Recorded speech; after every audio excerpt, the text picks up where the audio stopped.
This story is titled Paid for Sister's Engagement Party, only to find out my parents and my sister uninvited me, so I canceled everything.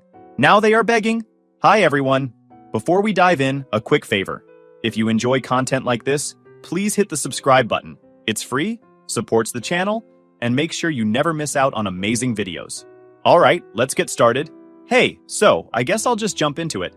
My name's Lauren, and I've always been the invisible one in my family. Like, you know that kid in the background of every photo who's holding the snacks or cleaning up the mess while everyone else is celebrating?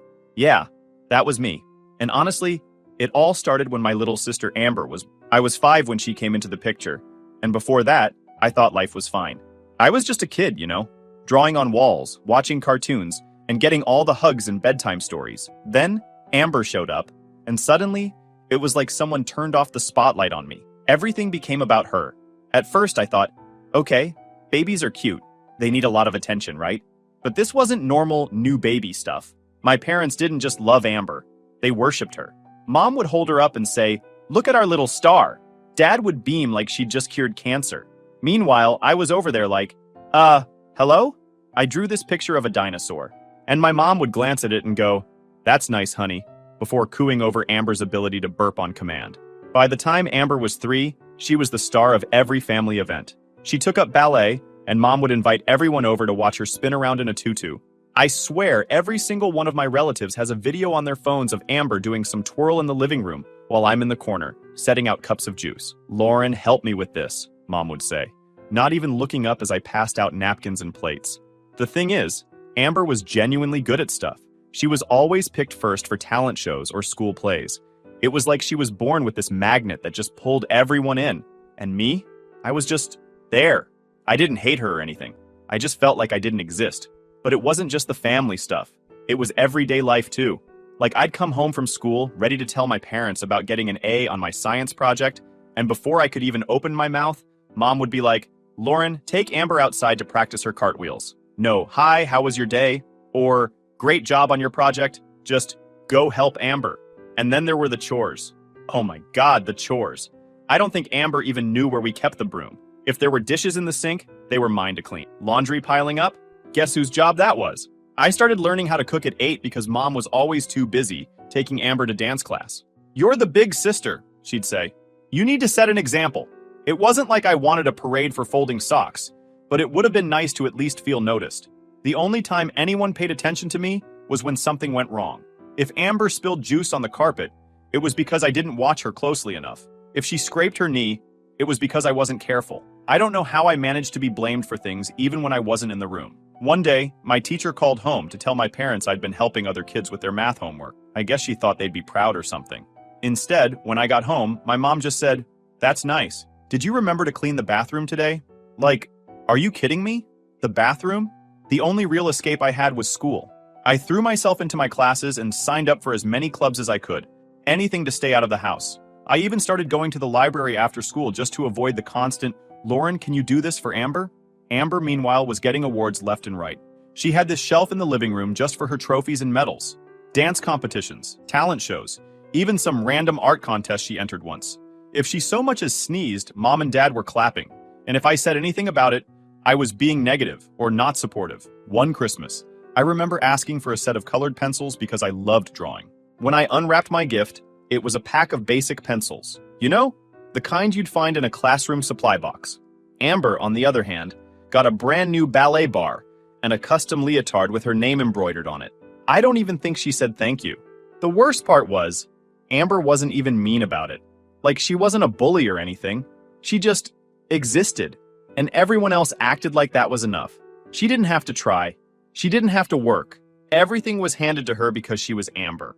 I remember one time when I was about 12, I asked my mom why Amber never had to do chores. Mom just shrugged and said, "She's so busy with her activities. You're good at keeping things in order, Lauren." That was it. No discussion, no consideration that maybe I was tired too. Alright, so by the time I was 13, I'd pretty much accepted my role as the family sidekick. I wasn't the star, not even close. Amber was the sun, and I was, like, the distant planet just orbiting around her. It wasn't fair, but what could I do? Then one day, this opportunity came up at school. Our history teacher announced this weekend trip to the state capitol.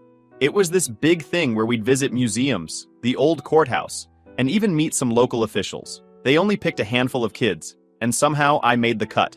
I was so excited I thought I'd explode.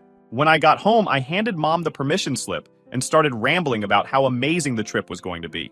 She barely looked up from her tablet. That's nice, she said. Nice, I said, practically bouncing. Mom, this is huge! We're staying overnight in a hotel, and we get to visit the governor's mansion. They even said we'll get to see the archives. She finally glanced at the paper and frowned. Lauren, this is next weekend. Yeah, I know. She shook her head and set the paper down on the counter. You can't go. Just like that, all my excitement deflated. What? Why not? Amber's got her gymnastics meet next weekend, she said, like it was the most obvious thing in the world. We'll need your help with costumes and snacks. I stared at her, waiting for the punchline. But she was serious. Mom, this is a school trip. It's educational. Can't you handle Amber's meet without me for once? She sighed like I was being unreasonable. Lauren, don't be selfish. Amber needs you. Dad chimed in from the living room, not even looking away from the TV. Your sister's got a real future ahead of her, Lauren. You should be proud to support her. Proud? Was I supposed to feel proud packing granola bars and sewing sequins onto leotards? But this is important to me, I said, my voice cracking. Mom waved me off. You can go next time. There was no next time. The trip only happened every few years, and by the time it came around again, I'd be in high school. But they didn't care. They never cared. That weekend, while my classmates were taking selfies in front of historic landmarks, I was sitting on a metal bench in a crowded gymnasium, watching Amber do flips while Mom and Dad cheered like she was competing in the Olympics. I wanted to scream. Amber ended up winning a little medal for her age group. Mom made me take pictures of her holding it, grinning ear to ear. Isn't she amazing? Mom said, nudging me. Yeah, I muttered. Amazing. It wasn't long after that when Amber's gymnastics career hit a wall. She was practicing some complicated routine during class and fell off the beam. The crack her wrist made when she hit the floor still makes me cringe. Mom rushed her to the ER, and they came home with Amber's arm in a cast and a long list of instructions from the doctor. The fracture wasn't the worst part, though. The doctor said Amber might never fully regain her flexibility. Gymnastics was off the table, at least competitively. You'd think that would have been enough of a blow, but somehow my parents managed to make it worse. Mom was in tears, pacing around the living room. What are we going to do now? Gymnastics was her whole future. Dad sat in his chair, rubbing his temples. This is a disaster. I was in the kitchen trying to do homework when Mom stormed in. Lauren, this is your fault. I blinked at her, completely stunned. What? You should have been supervising her warm-ups, she said, her voice sharp. I dropped my pencil. I wasn't even there. Exactly, she snapped. You should have been there to help her, but no, you're always so focused on yourself. This family is falling apart, and you're just sitting there doing homework like nothing happened. I didn't know what to say. It wasn't like I could argue. They never listened anyway. Dad piled on, of course. Maybe if you spent less time complaining and more time being part of this family, Amber wouldn't have gotten hurt. And that was it. I was grounded for a month. No TV, no phone, no hanging out with friends. Not that I had many to begin with. My world became school, chores, and the constant guilt trip from my parents. Amber, meanwhile, milked her injury for all it was worth. She'd lounge on the couch with her cast propped up, barking orders like, Lauren, can you get me some water? Or, Mom, tell Lauren to help me with my homework. I tried not to hate her for it. She was just doing what she'd always done, letting everyone cater to her. It wasn't her fault our parents treated her like royalty and me like the help, but that didn't make it any easier to swallow. The only escape I had was Mia's parents' bakery in our town that has a cozy and quiet environment. Mia and I would hang out there after school, helping out with small stuff like folding boxes or sweeping floors. Her parents, Scott and Donna, were the kind of people who actually noticed things. Like, if I looked tired, Donna would ask if I'd eaten. If I did something well, Scott would give me a nod and say, "Good work, kid." It was such a small thing, but it meant everything to me. They made me feel like I mattered, like I was more than just someone's backup plan.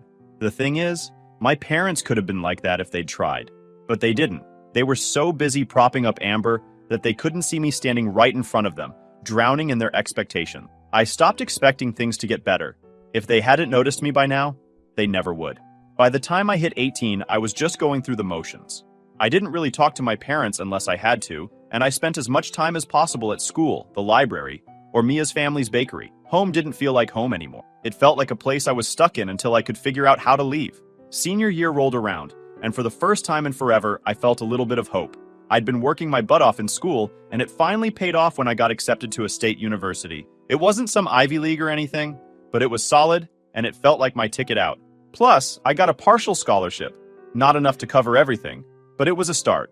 I waited until dinner to bring it up because I figured that was the best chance to get their attention. Dad was carving up some roast chicken, and Amber was scrolling through her phone like always. I slid the acceptance letter across the table. "I got in," I said, trying to keep my voice steady. Mom glanced at it, then looked back at her plate. "That's nice, Lauren." Nice? I had worked for years to make this happen, and all I got was nice? I pushed forward anyway. "It's not too expensive.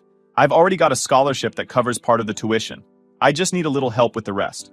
Mom sighed, the way she always did when I asked for anything. "We're not taking out loans, Lauren."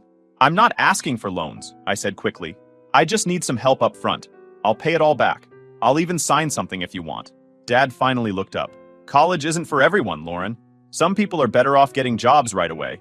Amber snickered, barely looking up from her phone. "Yeah, maybe you should have thought of that before wasting all that time on homework." I clenched my fists under the table. "This isn't a waste of time. I've already done the math. I'll graduate, get a job, and pay you back. I just need a little help to get started." Mom shook her head.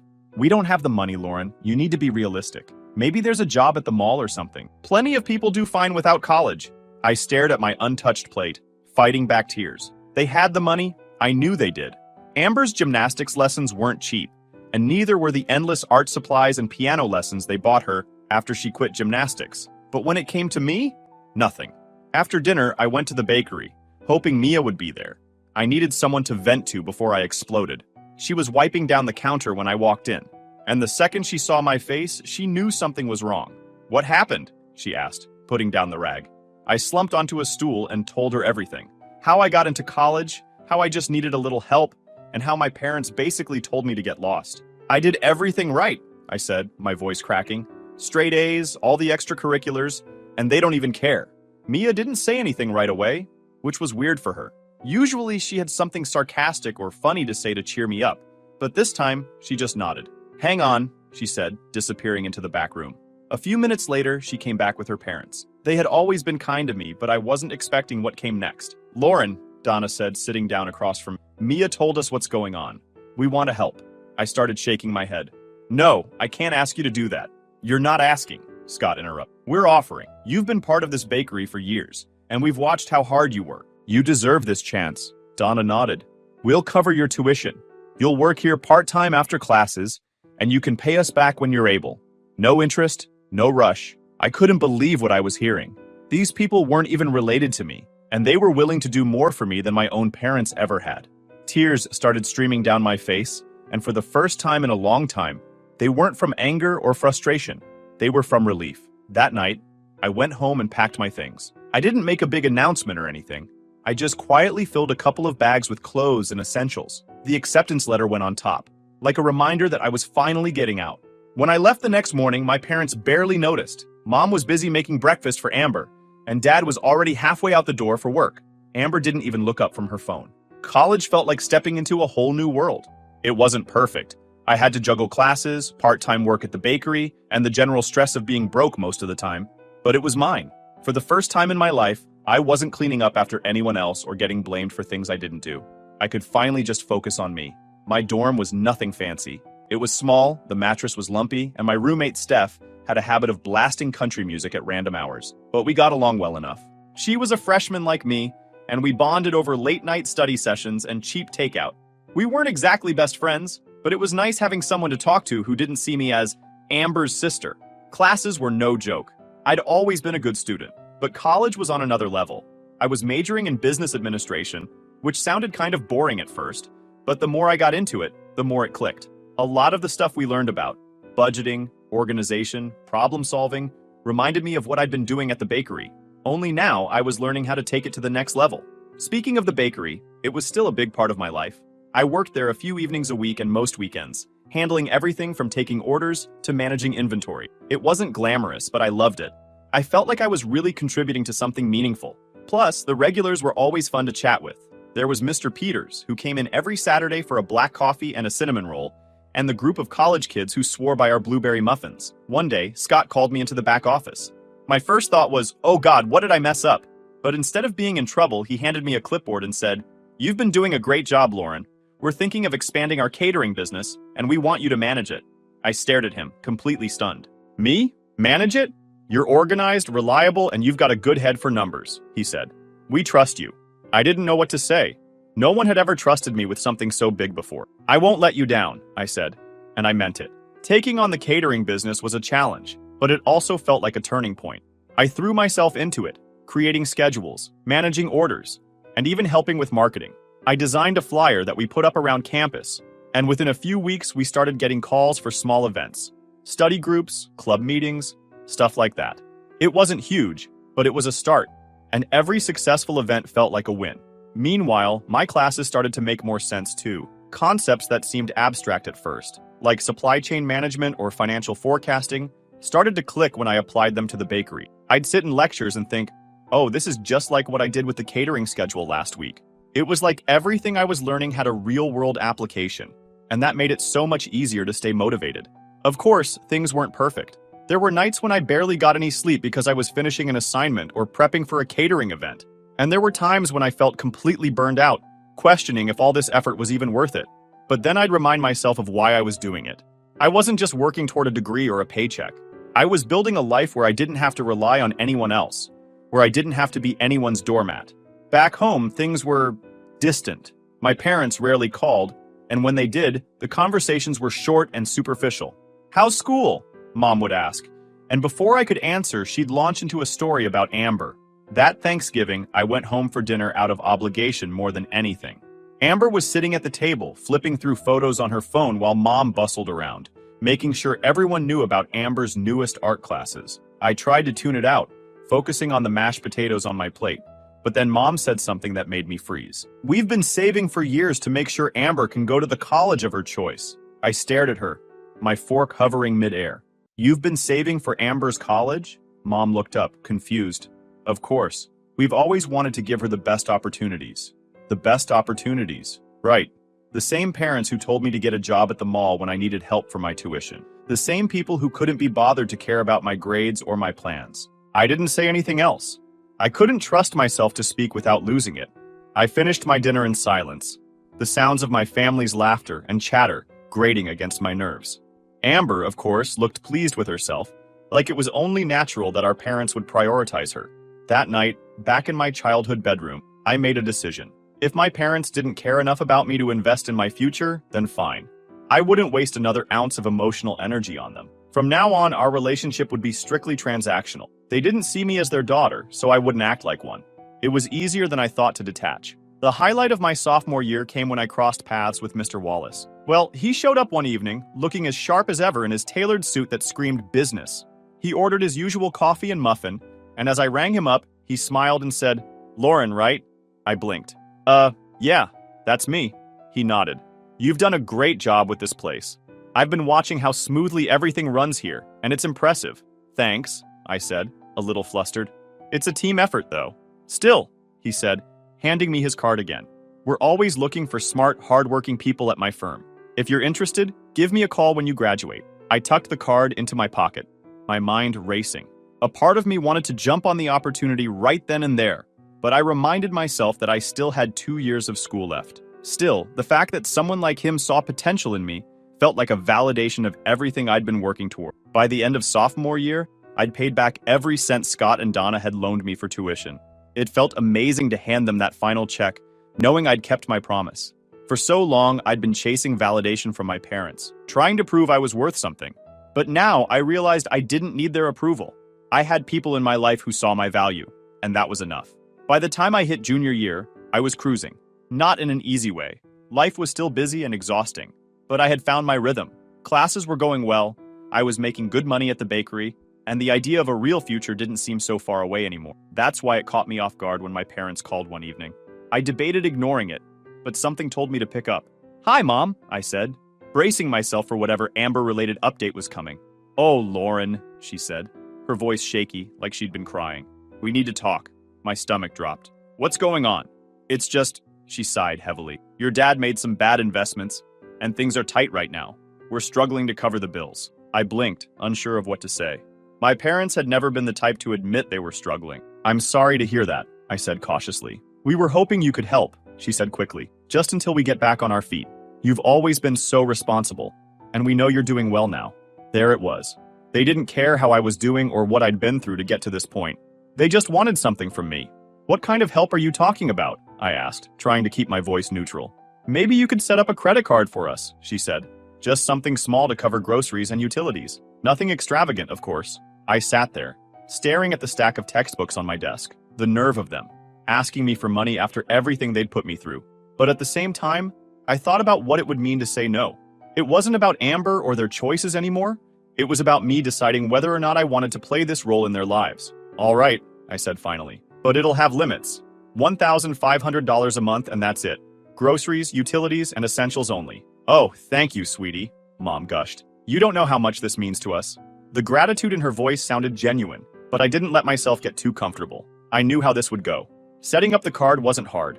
I linked it to my account, but I made sure to monitor it closely. The first few months went surprisingly well. The charges were small. Groceries, gas, the occasional dinner out at a mid-range restaurant. Nothing extravagant. For a moment, I thought maybe things would actually be different this time. Mom started calling more often, usually to give me updates about their expenses. We're keeping it really modest, she'd say. Just the basics. Sometimes the calls would veer off into her usual Amber updates, but I didn't engage much. Our relationship had become strictly about transactions, and I was okay with that. Amber, of course, wasn't thrilled about my involvement. Why does Lauren have to know everything? I overheard her snap on one of Mom's calls. Can't you just let me handle it? You don't even work, Mom shot back. It was one of the few times I felt a small sense of satisfaction listening to them argue. Months turned into a year, and I started to loosen my grip on the situation. The charges stayed consistent, and I barely noticed the money leaving my account. It wasn't like I was struggling. Plus, I still had Mr. Wallace's business card in my wallet, waiting for graduation day. I guess I let myself get too comfortable, though, because the first red flag showed up on a random Tuesday. I was reviewing the credit card statement, like I did every month, and noticed a charge for $600 at some boutique clothing store. I called Mom immediately. What's this? Oh, that's just a little something for Amber, she said, like it was no big deal. She needed a new outfit for an event. I pinched the bridge of my nose. Mom, this card is for necessities, not clothes. She's meeting Ryan's parents this weekend, Mom argued. She has to make a good impression. Ryan was Amber's new boyfriend, the latest in a long line of people my parents were enamored with. I hadn't met him, but based on Mom's endless gushing, he came from some wealthy family that owned luxury car dealerships. I just let it go. After my graduation, landing the job at Mr. Wallace's firm felt like stepping into another world. It was corporate, sure, but it wasn't stuffy. They respected my ideas, gave me projects that mattered, and paid me a salary I never dreamed I'd see. For the first time in my life, I wasn't scraping by. I could afford nice things, a reliable car, new clothes that didn't come from clearance racks, and even a sleek little apartment in the city. Word got back to my parents, of course. Mom called me not even a week after I started the job. Her tone so sweet it almost made my teeth hurt. Lauren, honey, we're just so proud of you. A big job at such a respectable company. We always knew you'd go far. Uh-huh, I said, skeptical. I'd learned to read between the lines by now. We've just been thinking, she continued, her voice getting that fake casual tone that always meant trouble. Now that you're doing so well, maybe we could increase the card limit? Just a little, you know, for emergencies. How much is a little? I asked, already dreading the answer. Well, $2,500 seems reasonable, don't you think? Groceries are getting more expensive and Amber's art classes aren't cheap. There it was. It wasn't about groceries or utilities. It was about Amber. It was always about Amber. No, I said flatly. Mom laughed nervously, like she thought I was joking. Lauren, don't be so stingy. You're making plenty now. We're family. Exactly, I said. Which is why I'm already giving you $1,500 a month. That's more than enough for necessities. She didn't argue outright, but I could hear the disappointment in her voice when she said, all right, if that's how you feel. I thought that was the end of it, but the entitlement only grew. Suddenly, every phone call was about how much I was thriving and how proud they were of me, always followed by some not-so-subtle hints about what else I could do for them. It never stopped. They saw my success as their success, my money as their money. Every little thing they wanted, they framed as some kind of investment in Amber's future, and every time I shut it down. No, Mom, Sorry, Dad, that's not in the budget.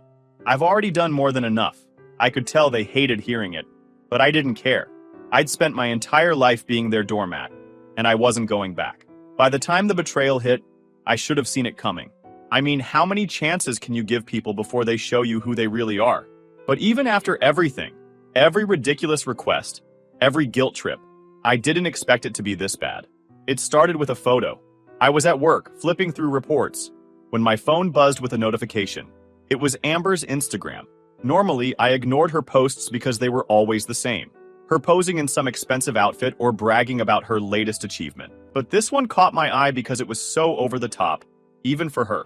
The caption read, "Engaged, blessed to celebrate with family in Monaco, no grateful, talks family first." The picture was worse. Amber was standing on the deck of a luxury yacht, wrapped around some guy who I assumed was Ryan.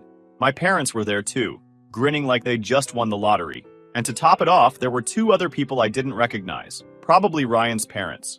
The backdrop was pure Monaco, bright blue waters, sleek yachts, and the kind of skyline you only see in movies. My stomach sank as I kept scrolling through the post. It didn't take long to piece it together. They were on a week-long trip to Monaco, celebrating Amber and Ryan's engagement. My parents, Amber, Ryan, and his family, all living it up in one of the most expensive places on earth. And the best part? They'd done it all with my money. A quick check of my banking app confirmed it. First-class flights for 6 people? 18,000 euros. Yacht rental for the week? 25,000 euros. Dinners at Michelin-starred restaurants, spa appointments, private tours of Monte Carlo. It added up to over 50,000 euros. I couldn't believe it. I'd given them a card for groceries and utilities, and they'd used it to fund a dream vacation to Monaco. A vacation I wasn't even invited to. I called Mom immediately. She answered on the second ring, her voice annoyingly chipper. "Hi, sweetie. How's work? Where are you?" I asked, trying to keep my voice steady. There was a pause. I could hear faint music and waves in the background. "Oh, we're just taking a little break. You know how stressful things have been lately." "A little break?" I snapped. "You're in Monaco, with Ryan's family, using my money." The silence on her end was deafening. Finally, she muttered, "Lauren, don't be dramatic." "Dramatic?" My voice was shaking now. "You maxed out the card. You spent over 50,000 euros without telling me. On a trip I wasn't even invited to. You didn't need to be here," she said defensively. This was about Amber and Ryan. It's their moment. Before I could respond, I heard Amber's voice in the background. "Is that Lauren? Let me talk to her." There was some shuffling, and then Amber was on the line. "Lauren," she said, her tone dripping with annoyance. "Can you not ruin everything for once? This trip is important. Ryan's parents are here, and they need to see that we're a successful, supportive family." I laughed bitterly. "A successful family? You don't even have jobs. You're living off my money." "Oh, please," she scoffed. "You make plenty. What's 50 grand to you? It's not like you're struggling. It's my money," I shot back. "And you didn't even ask." Amber didn't miss a beat. "Well, maybe if you weren't so bitter all the time, we'd include you. But honestly, you don't fit in here. You just make it awkward." My jaw dropped. "Awkward? I'm the reason you're even on this trip. You couldn't afford this if it weren't for me." "Exactly," Amber said coldly. "That's all you're good for. You're not part of this family. You're just a wallet." The line went dead before I could respond. I stared at my phone, my chest tight with anger and disbelief. It wasn't just about the money anymore. It was about the fact that they didn't even see me as a person. To them, I was just a tool they could use and discard when they were done. I opened the banking app again, my hands shaking. With every click, I felt a weight lifting off my shoulders. First, I canceled the yacht rental, then the spa appointments, private tours, and the Michelin-starred dinners. Finally, I canceled their return flights. I didn't stop there. I deactivated the card entirely, making sure they wouldn't be able to charge another penny. It didn't take long for the fallout to start. My phone blew up within an hour. Mom, Dad, Amber, and even Ryan were calling nonstop.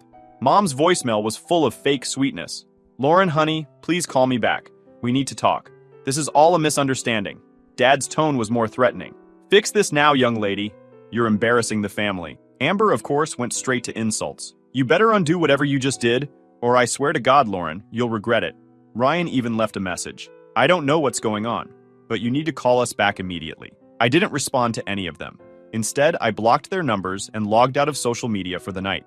The next morning, I scrolled through Instagram and wasn't surprised to see Amber's latest post. She'd uploaded a long rant about toxic siblings and how I'd ruined her engagement trip out of jealousy. The comments were exactly what you'd expect. Her friends chimed in with supportive messages like, "What kind of sister does that?" and "You're better off without her."